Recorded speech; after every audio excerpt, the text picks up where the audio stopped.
नमस्कार जय जगन्नाथ शुभ सकाळ।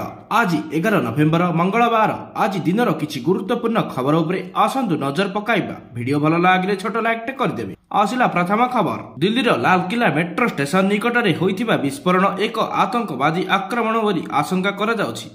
प्रारंभिक तदंत पर दिल्ली पुलिस निश्चित करिछि जे एहा एक साधारण दुर्घटना नुहे बरम एक योजनाबद्ध विस्फोरण थिला। सूत्र अनुसार विस्फोरण समय कार भितर थिबा जणे संदिग्ध व्यक्ति को अटक रखा जायछि। पुलिस तांको गुरुतर अवस्था रे एलएनजेपी हॉस्पिटल रे भर्ती करिछि एवं तांको पचरा उचरा करबा को प्रस्तुत होछि।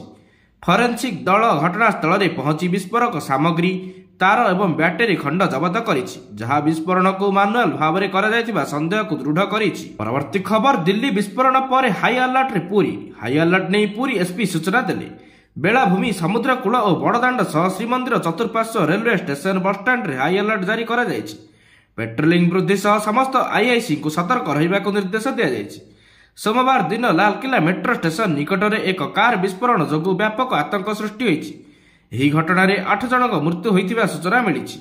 दिल्ली पुलिस समेत अनेक तदंतकारी संस्था घटनास्थल रे पहुंची दिल्ली पुलिस रो स्वतंत्र सेल, जातीय तदंत संस्था एनआईए, जातीय सुरक्षा गार्ड एनएसजी एवं फॉरेंसिक विशेषज्ञ दल पहुंची।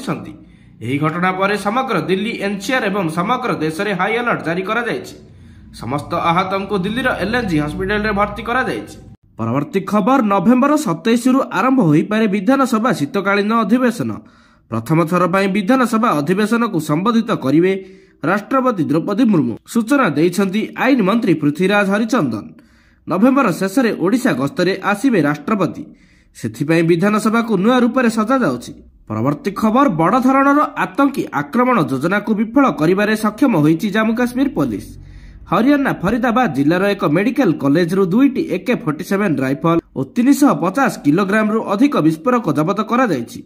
पूर्वरु गिरफ होइथिबा जणे डाक्टर सूचना आधार में जम्मू काश्मीर पुलिस फरीदाबाद रु विपुल परिमाणर विस्फोरक जब्त करिछि। यह पूर्व जम्मू अनंतनागर सरकारी medical college doctor Adil Lakkar रु गोटे AK-47 राइफल जब्त करा जायछि। आदिल गिरफ्तारी पर आउ जणे डाक्टर को मध्य अटक रखा जायछि।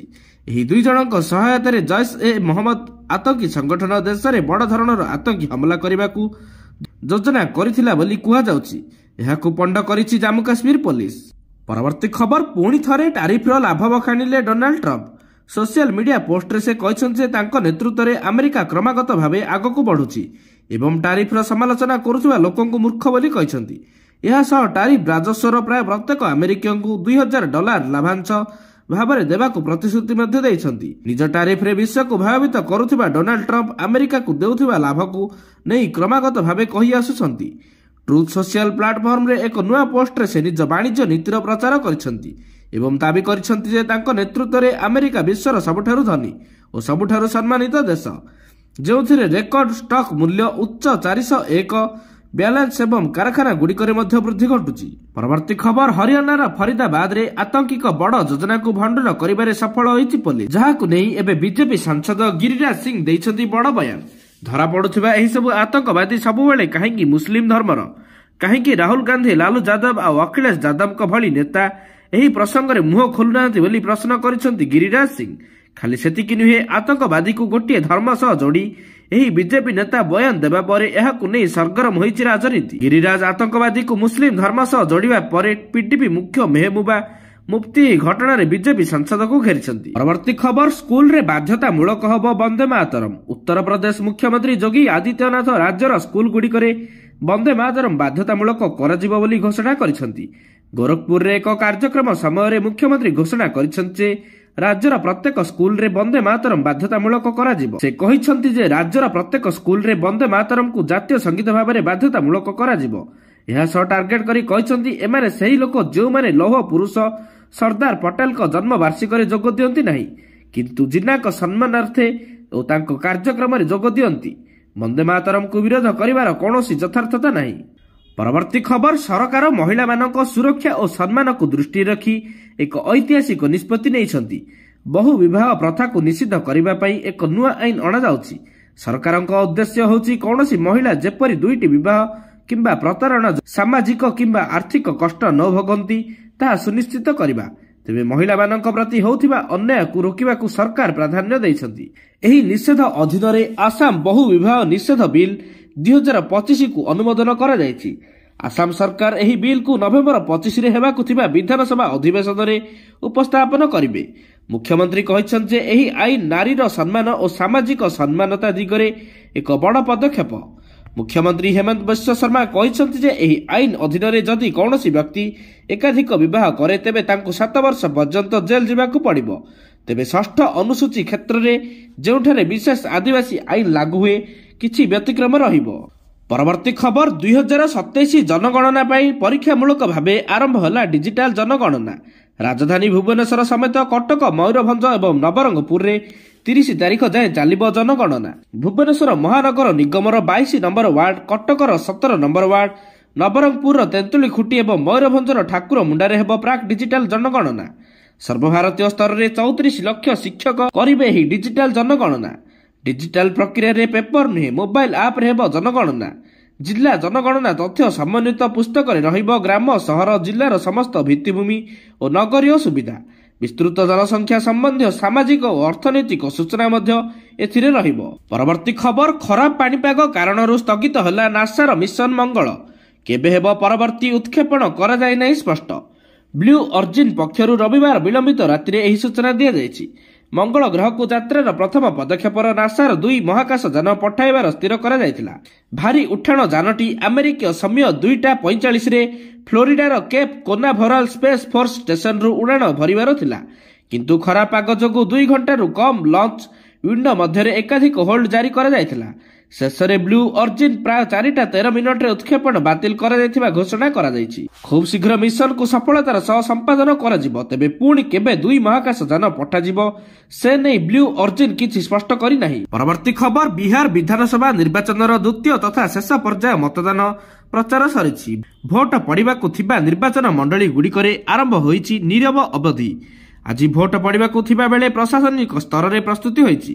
ଦ୍ୱିତୀୟ ପର୍ଯ୍ୟାୟରେ 20 ଜିଲ୍ଲାର 122 ବିଧାନସଭା ଆସନ ପାଇଁ 122 ଆସନ ମଧ୍ୟରୁ 101ଟି ସାଧାରଣ ବର୍ଗ ପାଇଁ, 19ଟି ଅନୁସୂଚିତ ଜାତି ଏବଂ 2ଟି ଅନୁସୂଚିତ ଜନଜାତି ପାଇଁ ସଂରକ୍ଷିତ ହୋଇଛି। ପରବର୍ତ୍ତୀ ଖବର ସୋମବାର ସୁନା ଏବଂ ରୂପା ମୂଲ୍ୟ ପୁଣି ବୃଦ୍ଧି ପାଇଛି। ଆମେରିକୀୟ ଡଲାରର ଦୁର୍ବଳତା ଏବଂ ଆସନ୍ତା ମାସରେ ଆମେରିକୀୟ ଫେଡେରାଲ ରିଜର୍ଭ ଦ୍ୱାରା ସମ୍ଭାବ୍ୟ ସୁଧହାର ହ୍ରାସର ଆଶା ପୁଣି ଥରେ ନିବେଶକମାନଙ୍କୁ ନିରାପଦ ନିବେଶ ପ୍ରତି ଆକର୍ଷିତ କରିଛି। ନଭେମ୍ବର 10 ତାରିଖ ଅପରାହ୍ନରେ ସୁନା ପ୍ରତି 10 ଗ୍ରାମ 1,23,057ରେ କାରବାର ହେଉଥିଲା, ଯାହା MCXରେ 1.64% ବୃଦ୍ଧି ପାଇଥିଲା। ଯେତେବେଳେ ରୂପା ପ୍ରତି କିଲୋଗ୍ରାମ 1,51,657ରେ କାରବାର କରୁଥିଲା, ଯାହା 2.66% ବୃଦ୍ଧି ପାଇଥିଲା। ବିଶ୍ୱସ୍ତରୀୟ ଅର୍ଥନୈତିକ ଅନିଶ୍ଚିତତା ଏବଂ ଆମେରିକୀୟ ସୁଧହାର ହ୍ରାସର ଆଶା ନିବେଶକଙ୍କ ମୂଲ୍ୟବାନ ଧାତୁ ପ୍ରତି ଆଗ୍ରହକୁ ବଢାଇ ଦେଇଛି। ପରବର୍ତ୍ତୀ ଖବର ବିଗିଡ଼ିଲା ବଲିଉଡ୍ ସୁପରଷ୍ଟାର ଅଭିନେତା ଧର୍ମେନ୍ଦ୍ରଙ୍କ ସ୍ୱାସ୍ଥ୍ୟାବସ୍ଥା।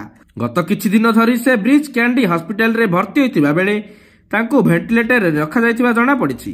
ସୂଚନା ମିଳିଛି ଯେ ତାଙ୍କ ଅବସ୍ଥା ଆହୁରି ଖରାପ ହେବାରୁ ତାଙ୍କୁ ଆଇସିୟୁକୁ ସ୍ଥାନାନ୍ତର କରାଯିବା ସହ ଭେଣ୍ଟିଲେଟରରେ ରଖାଯାଇଛି। ପରବର୍ତ୍ତୀ ଖବର ଓଲିଉଡର ଲୋକପ୍ରିୟ ଜଣାଶୁଣା ସଙ୍ଗୀତ ନିର୍ଦ୍ଦେଶକ ତଥା ଗାୟକ ଅଭିଜିତ ମୁଜୁମଦାର କୁ ନେଇ ଏକ ବଡ଼ ଖବର ସାମ୍ନାକୁ ଆସିଛି। ଧୀରେ ଧୀରେ ସୁସ୍ଥ ହେଉଛନ୍ତି ମେଲୋଡି କିଙ୍ଗ ଅଭିଜିତ ମୁଜୁମଦାର। ତାଙ୍କୁ ଭେଣ୍ଟିଲେଟରରୁ ବାହାର କରି ମେଡିସିନ ୱାର୍ଡକୁ ସ୍ଥାନାନ୍ତରିତ କରାଯାଇଛି। ଏନେଇ ଏମ୍ସ ପକ୍ଷରୁ ସୂଚନା ମିଳିଛି। ଏମ୍ସ ପକ୍ଷରୁ ମିଳିଥିବା ସୂଚନା ଅନୁସାରେ ତାଙ୍କର ଭାଇଟାଲ୍ସ ସ୍ଥିର ରହିଛି। ତାଙ୍କୁ ବର୍ତ୍ତମାନ ଭେଣ୍ଟିଲେଟର ସପୋର୍ଟରୁ ବାହାର କରାଯାଇ ମେଡିସିନ ୱାର୍ଡକୁ ସ୍ଥାନାନ୍ତରିତ କରାଯାଇଛି। ପରବର୍ତ୍ତୀ ଖବର ବର୍ତ୍ତମାନ ବିବିସିର ଏକ ଡକ୍ୟୁମେଣ୍ଟାରୀ ସମାଲୋଚନାର ଶିକାର ହୋଇଛି। ଆମେରିକା ରାଷ୍ଟ୍ରପତି ଡୋନାଲ୍ଡ ଟ୍ରମ୍ପଙ୍କ ଭାଷଣକୁ ସମ୍ପାଦନ କରି ପାନୋରାମା ଡକ୍ୟୁମେଣ୍ଟାରୀ ଦର୍ଶକଙ୍କୁ ଭ୍ରମିତ କରିଥିବା ଦାବି କରାଯାଇଥିଲା। ଏହି ପରିପ୍ରେକ୍ଷୀରେ ବିବିସି ନିର୍ଦ୍ଦେଶକ ଜେନେରାଲ ଟିମ୍ ଡେଭି ଏବଂ ନ୍ୟୁଜ୍ ସିଓ ଡୋବରି ଟର୍ନର୍ସ ଇସ୍ତଫା ଦେଇଛନ୍ତି। ସୂଚନା ମୁତାବକ ଟ୍ରମ୍ପଙ୍କ ଏଡିଟିଂ ଭିଡିଓ ଅପଲୋଡ କରିବା ମହଙ୍ଗା ପଡ଼ିଛି। ବ୍ରିଟେନର ବ୍ରିଟିଶ ବ୍ରଡକାଷ୍ଟିଂ କର୍ପୋରେସନ ବା ବିବିସି ନ୍ୟୁଜ୍ ବଡ଼ ବିବାଦରେ ଫସିଛି। ଡୋନାଲ୍ଡ ଟ୍ରମ୍ପଙ୍କ ଏକ ଭାଷଣକୁ ଏଡିଟିଂ କରି ପ୍ରସାରିତ କରିଥିବାରୁ କମ୍ପାନୀର 2 ବରିଷ୍ଠ ଅଧିକାରୀଙ୍କୁ ବିଦା କରାଯାଇଛି। ସନ୍ଧ୍ୟା 6ଟାରେ ସମସ୍ତ ବିବିସି କର୍ମଚାରୀଙ୍କୁ ପଠାଯାଇଥିବା ପୃଥକ ଇମେଲରେ ଉଭୟ ଇସ୍ତଫା ଘୋଷଣା କରିଥିଲେ। ପରବର୍ତ୍ତୀ ଖବର ନୂଆପଡ଼ା ଉପନିର୍ବାଚନରେ ଆଚରଣ ବିଧି ଉଲ୍ଲଂଘନ ହେଉଥିବା ଅଭିଯୋଗ କରି ବିଜେଡି ସୁପ୍ରିମୋ ନବୀନ ପଟ୍ଟନାୟକ ଇସିଆଇଙ୍କ ଦୃଷ୍ଟି ଆକର୍ଷଣ କରିଛନ୍ତି। 48 ଘଣ୍ଟାର ନିରବତା ଅବଧିକୁ କଡ଼ାକଡ଼ି ଭାବେ କାର୍ଯ୍ୟକାରୀ କରିବାକୁ ନବୀନ ଇସିଆଇଙ୍କ ନିକଟରେ ଦାବି କରିଛନ୍ତି। ନୂଆପଡ଼ା ବାହାରେ ଭାଜପା ନେତା ଏବଂ ମନ୍ତ୍ରୀମାନେ ଏବେ ବି ଘୁରି ବୁଲୁଛନ୍ତି ବୋଲି ଇସିଆଇଙ୍କ ନିକଟରେ ଅଭିଯୋଗ ହୋଇଛି। ବିଜେଡି କର୍ମୀ ଏହାର ବିରୋଧ କରିବାରୁ ସେମାନଙ୍କୁ ଥାନାରେ ଅଟକ ରଖାଯାଉଛି। ଜିଲ୍ଲା ପ୍ରଶାସନ ଏବଂ ସ୍ଥାନୀୟ ପୋଲିସର ପକ୍ଷପାତୀ ଭାବେ କାର୍ଯ୍ୟ କରୁଥିବା ଅଭିଯୋଗ ହୋଇଛି। ନିର୍ବାଚନର ବିଶ୍ୱସନୀୟତାକୁ ବଜାୟ ରଖିବାକୁ ଇସିଆଇ ଆବଶ୍ୟକ ପଦକ୍ଷେପ ନେବାକୁ ଦାବି ହୋଇଛି। ଆଜିର ଶେଷ ଖବର, ରୁଷର ଡାଗେସ୍ତାନ ଅଞ୍ଚଳରେ ବଡ଼ ଧରଣର ହେଲିକପ୍ଟର ଦୁର୍ଘଟଣା। ପ୍ରତିରକ୍ଷା ଶିଳ୍ପ ସହ ଜଡ଼ିତ ବରିଷ୍ଠ ଅଧିକାରୀଙ୍କୁ ନେଇ ଯାଉଥିବା ହେଲିକପ୍ଟର ଦୁର୍ଘଟଣାଗ୍ରସ୍ତ ହୋଇଛି। ଘଟଣାରେ 5 ଜଣ ପ୍ରାଣ ହରାଇଛନ୍ତି। ମୃତକଙ୍କ ମଧ୍ୟରେ କିଜଲିଆର ଇଲେକ୍ଟ୍ରୋ ମେକାନିକାଲ ପ୍ଲାଣ୍ଟ ବରିଷ୍ଠ କର୍ମଚାରୀ ଅଛନ୍ତି, ଯେଉଁଥିରେ କମ୍ପାନୀର ଉପମହାନିର୍ଦ୍ଦେଶକ, ମୁଖ୍ୟ ଇଞ୍ଜିନିୟର ଏବଂ ମୁଖ୍ୟ ଡିଜାଇନର ଅଛନ୍ତି। କେମ୍ସ ହେଉଛି ରୁଷୀୟ ସେନା ପାଇଁ ସୁଖୋଇ ଏବଂ ମିଗ୍ ଲଢୁଆ ବିମାନରେ ବ୍ୟବହୃତ ଗୁରୁତ୍ୱପୂର୍ଣ୍ଣ ପ୍ରଣାଳୀର ଏକ ପ୍ରମୁଖ ଯୋଗାଣକାରୀ କମ୍ପାନୀ। ଖବର ଅନୁଯାୟୀ ହେଲିକପ୍ଟରଟି କିଜଲିଆରୁ ଇଜବରବାସ ଅଭିମୁଖେ ଯାଉଥିବା ବେଳେ ଆକାଶରେ ନିଆଁ ଲାଗିଯାଇଥିଲା। ସୋସିଆଲ ମିଡିଆରେ ସେୟାର ହୋଇଥିବା ଭିଡିଓରେ ଦେଖାଯାଇଛି ହେଲିକପ୍ଟରଟି ତଳେ ପଡ଼ିବା ପୂର୍ବରୁ ଏହାର ପଛ ଅଂଶ ଭାଙ୍ଗି ଅଲଗା ହୋଇଯାଇଥିଲା। ଘଟଣାର ତଦନ୍ତ ପାଇଁ ରୁଷର ଫେଡେରାଲ ଏୟାର ଟ୍ରାନ୍ସପୋର୍ଟ ଏଜେନ୍ସି ନିର୍ଦ୍ଦେଶ ଦେଇଛି।